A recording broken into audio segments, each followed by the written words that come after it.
I'm crying. Just kidding. Hi guys. Good evening. Grabe yung ano ko. Can you hear my voice right now? Grabe. Tapos sinisipon ako. By the way, I made a mistake today. Grabe. Pero alam niyo ba, i-share ko lang.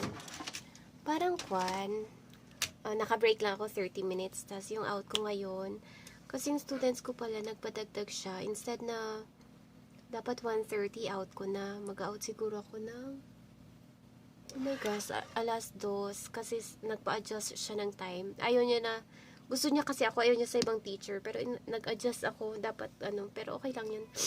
By the way, I made a mistake today. I will just share. Di ba mahilig kasi ako mag-post? Alam niyo naman ako, di ba? Walang filter. Sometimes kahit anong itsura ko, pinopost ko. Tas yun. And I made a mistake today na may naipost akong something. And dapat hindi siya pwede. I know na hindi siya pwede, pero bakit ko pinost? Di ba may ganun tayo? May alam nating mali, pero bakit natin ginawa? Di ba? May ganun tayong sometimes nagagawa. Pero at least ngayon, I've learned my lesson na. Basta natuto na ako. I've learned something today. Kasi, yun nga, buti na lang I have my classmates. May mga taong nagsabi na, isang tao na nag-stand out. Wala akong maisip ngayon. Basta siya na it's wrong. Pero hindi niya naman ako dinirect. Pero I know na ako yon kasi ako lang naman yung mahilig mag-post sa amin sa namin. And yun nga, at least nalaman ko na yun. Alam ko talagang hindi siya pwede. Pero inisip ko kasi, nag-isip ako ng 2 beses. Actually, 2 beses lang yung inisip ko.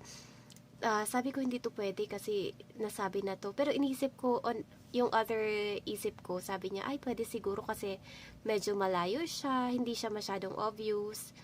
And, yun, hanggang 2 lang beses ako nag-isip. Dapat pala nag-isip ako 3 times, 4 times, million times, gano'n. Yun lang. And yan, bawal talaga yun. Hindi siya pwede. Now, dinilit ko na siya and nag-message na rin dun ako sa nagsabi. And yeah, good thing naman, naintindihan niya din ako. Grabe yung pagkakamali ko ngayon. Ganun talaga siguro na may time na ganun. Actually, kung hindi ko yung nagawa, hindi pa ako matututo, diba? Hindi ko pa i-filter kung ano dapat yung ipopost ko. Siguro ganun talaga, may mga bagay na magkakamali talaga tayo para matutunan natin. Diba? Kasi siguro kung hindi ako nagkamali ngayon, mas malala pa yung magiging kwan ko sa next. Mas malala pa yung magiging pagkakamali ko. So, mas mabuti ng ngayon na. At saka, ang maganda, may nagsabi agad and then na-delete ko agad siya. Maraming ang nag-message sa akin na, ate, you delete na sa pero hindi ko napapangalanan. Pero thank you so much. Hindi guys sila yung rude. Oy, delete mo na yan. Ganun, hindi. Super sila. I'm thankful ako doon. Pero yun talaga, kinabahan talaga ako kanina. Alam nyo ba? Super inaantok ako kasi kaya hindi naman masakit yung ulo ko, may sipon. Tapos masakit yung lalamunan ko. So, nagkasabay. So, parang gusto kong matulog. Alam mo, nung nabasa ko yung message, ayoko nang matulog. Hindi na ako nakatulog hanggang sa nag-class na ako ng dire-diretso. Dire-diretso kasi yung classes ko ngayon. Pag Thursday, super busy ako. Tapos may sipon pa ako. Nakatatlong tissue na nga ako. So, yun lang guys. Para sa inyo, sa mga nagkakamali. Okay lang. Saka, pag nagkamali ka, wag kang magalit. Dapat kasi di pa yung ganun, pag nagkamali sila pa yung galit. Ito si nagyayabang, gano'n. Hindi. Actually, tama sila kasi kinorek nila tayo. And we should be thankful.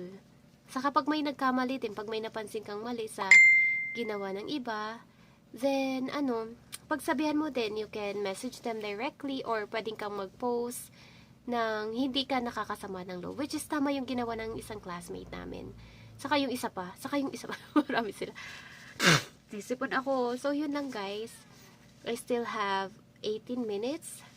So, siguro magnanap muna ako. So, sobra kasing mas masakit yung lalamunan ko. Kaya yun, magpapahinga muna ako. And thank you so much sa lahat ng nag-message sa akin, di ba? Ang tondo, nagkakamali pa. Pero it's okay lang, di ba? Kaya kayo pag nagkamali din kayo, okay lang yun. Accept and then learn. You should learn from your mistake, di ba? Kaya nga, ganun talaga. Ayun.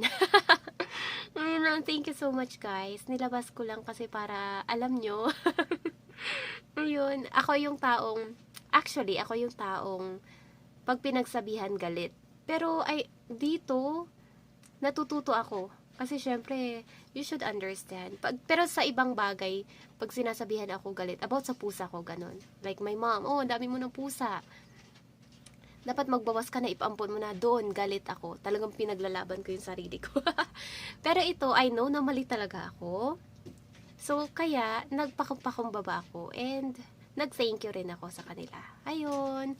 Bye guys. Mag-nap muna ako.